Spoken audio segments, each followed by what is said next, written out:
मैं सैयद अख्तर श्री अरविंदो सोसाइटी की ओर से आप सभी का बहुत बहुत स्वागत व अभिनंदन करता हूं। हम आज शिक्षा में शून्य निवेश नवाचार कार्यक्रम ZIIEI द्वारा संकलित एक रोचक व अभिनव नवाचार के बारे में आपको बताएंगे।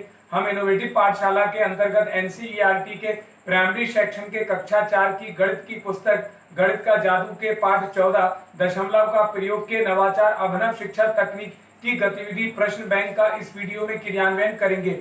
हम आशा करते हैं कि आप इस वीडियो को देखने के उपरांत इस नवाचार तकनीक को अपने विद्यालय व कक्षा में अवश्य लागू करेंगे। इस पाठ को ZIIEI के कई नवाचार गतिविधियों से पढ़ाया जा सकता है, परंतु आज हम इसे प्रश्न बैंक से समझेंगे। तो आइए पाठ का सार समझते हैं। प्रस्तुत पाठ दशमलव का प्रयोग दशमलव संख्या के अनुप्रयोग की जानकारी पर आधारित है। इस नवाचार की नवीनता और उपयोगिता यह है कि छात्र अपने सहपाठियों के साथ मिलकर स्वयं ही कठिन परिश्रम से प्रश्न तैयार करते हैं, जिससे कि उनकी मौलिकता का पता चलता है और एक प्रश्न बैंक तैयार हो जाता है।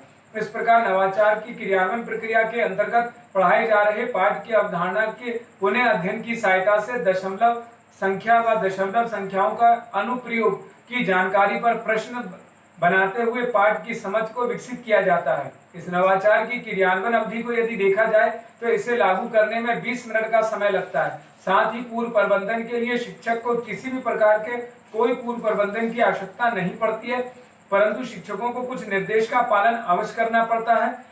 जैसे कि सबसे पहले शिक्षक छात्रों को 7 समूह में बांट देंगे। हर समूह का एक प्रतिनिधि होगा। प्रतिनिधि सभी प्रकार के प्रश्नों को संकलित करके एक प्रश्न बैंक तैयार करता है।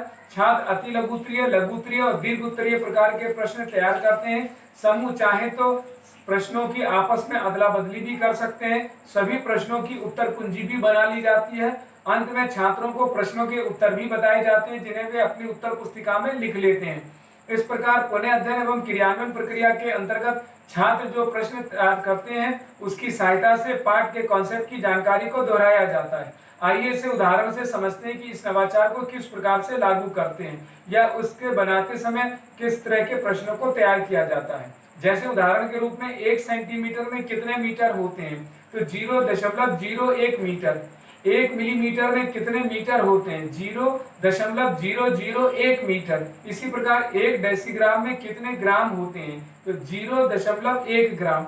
किलोग्राम को ग्राम में बदलने के लिए किसका गुणा करते हैं, 1000 का। इस प्रकार अन्य प्रश्न छात्र आपसी सहयोग से तैयार करते हैं, जिससे कि एक बड़ा प्रश्न बैंक तैयार हो जाता है और साथ ही पाठ का पुनः अध्ययन भी हो जाता है। इस प्रकार निष्कर्ष रूप में कहा जा सकता है कि प्रश्न बैंक गतिविधि से सीखने के अनेक प्रतिफल प्राप्त होते हैं, जैसे संख्याओं की संक्रियाओं का प्रयोग करते हैं तथा 2 और 3 अंकों की संख्याओं का गुणा करते हैं, एक संख्या को दूसरी संख्या से भाग देते हैं तथा भाषा की बारीकियों को समझते हैं। प्रश्न बैंक बनाते समय छात्र अपनी भाषा और स्कूली भाषा के बीच में जो संवाद करते हैं उससे एक सेतु का निर्माण होता है तथा तर्क करना, प्रश्न करना और निजी अनुभवों को साझा करने की समझ छात्रों में विकसित होती है। इस नवाचार से सभी छात्रों की भागीदारी सुनिश्चित होती है, सभी को समान अवसर भी प्राप्त होता है।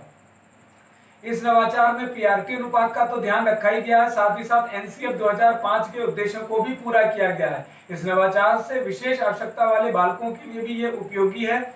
शिक्षक पाठ दशमलव का प्रयोग को एक निर्धारित माह में ही पढ़ाते हैं। इस प्रकार इस नवाचार से छात्रों में गहन सोच के साथ आत्म जागरूकता, सृजनात्मकता के साथ पारस्परिक संबंधों के जीवन कौशल मूल्य का विकास होता है। तो कहा जा सकता है कि ये नवाचार वास्तव में एक अभिनव और रोचक नवाचार है। आपको ये नवाचार कैसा लगा हमें जरूर बताएं। हम ऐसे कई दिलचस्प नवाचार आपके लिए लाते रहेंगे। आपसे अनुरोध है कि आप हमारा YouTube चैनल सब्सक्राइब जरूर करें।